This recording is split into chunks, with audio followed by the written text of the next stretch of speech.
What's up, guys? EDA Talk Sports here, and we're going to be doing a preview of the Arsenal versus Luton game. Arsenal coming off the 0-0 draw that they had against Man City, and Luton coming off the defeat that they had against Spurs. It's going to be a really interesting game and affects not only the top but the bottom of the Premier League. Arsenal second in the league, Luton 18th in the league, both looking to progress up the league. Arsenal looking for that first place and trying to reclaim it from Liverpool. That 0-0 draw with Man City has received mixed reviews. However, from my side, it's a really positive result.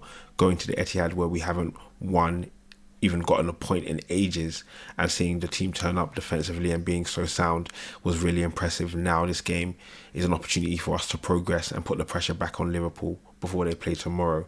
Man City will also be playing against Aston Villa, and that's going to be a really competitive game from their standpoint. So as we go into the Arsenal game, we have a number of things to cover. Obviously, the starting lineup, which we'll delve into first and foremost. Now, in terms of where we are in the title race and where we are in the season, there needs to be a balance struck between giving players minutes and also keeping the most informed players in. So I would recommend no more than 3 to 4 changes in the Arsenal lineup. I would say David Raya stays in goal. The 2 centre-backs would remain as well. I'd say you either swap out Kivior or you swap out Ben White. I would say Ben White's played a lot of games and there's been rumours of him having an injury. So I would say if we could give Ben a rest, that would be great. However, this is such an important game, probably not. So I'll say Kivior you can drop, and that also gives Tomi the ability to get more minutes as he's coming back into form, and he will be a key player for us during this title race. Also going into midfield, I would say Odegaard and Rice keep their places. I would make the swap for Jorginho for Thomas Partey. He's going to be a big piece and a key cog that we'll need in the latter stages of the season, and we need to get him more minutes, and he's a player who won't be out of place in this kind of game.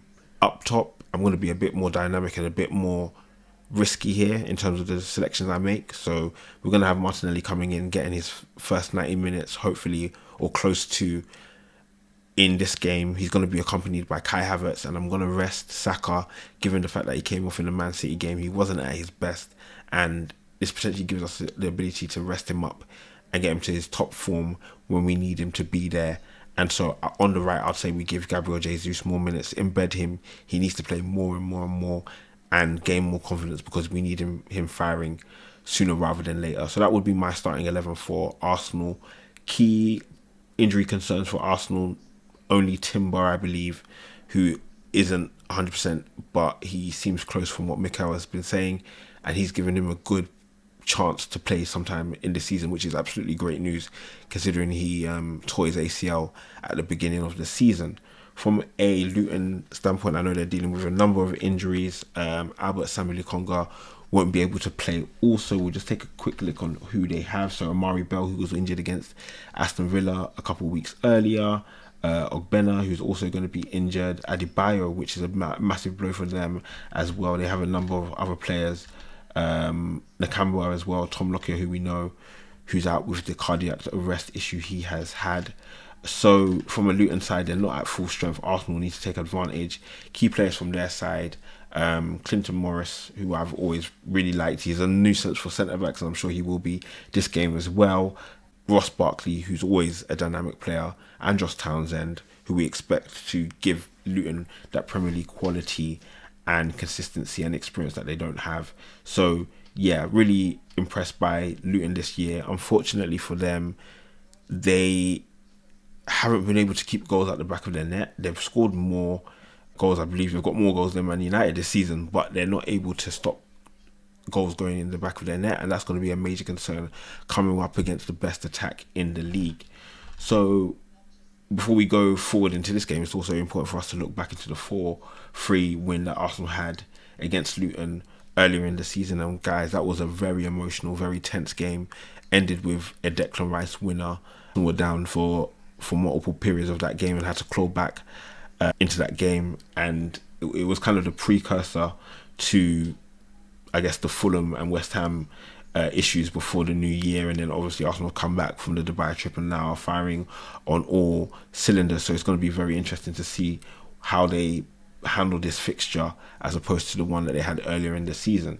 In terms of form, as we've mentioned, Arsenal have that draw against Man City. That's the only blemish on their record in this calendar year, outside of the first leg loss that they had to Porto, which they clawed back in the second leg. And we've seen how they can fire against the likes of Sheffield United, the Burnleys, the Newcastles. We've seen Arsenal in top form in some of the biggest games of this season. Looking at Luton, again, they're able to score. They score in most games, to be honest with you. The issue is keeping goals out of their net, and multiple goals at that. Conceding 4 to Bournemouth, another 3 to Aston Villa, when they've played well enough to get something from those games, is really annoying from their standpoint. The bomb was really annoying. I think they were up 3-1 or 3-0 and ended up losing the game 4-3, which is devastating. But again, they need to keep ploughing away, hoping to catch up with the likes of Nottingham Forest, Everton, and hopefully keeping themselves in the Premier League. So that covers the game, guys. I think it's another occasion for Arsenal to show how dynamic they can be, how dominating they can be, expressing their kind of controlling game against Luton, who are a tricky team. There's no doubt about that, but Arsenal should take care of them and re-establish themselves at the top of the Premier League. But there's only one way we're going to find out, and that's from watching the game. Guys, hopefully you've enjoyed this preview. Make sure to leave your predictions, your lineups in the comments, and make sure to like and subscribe for more football content. It's been EDA. Peace.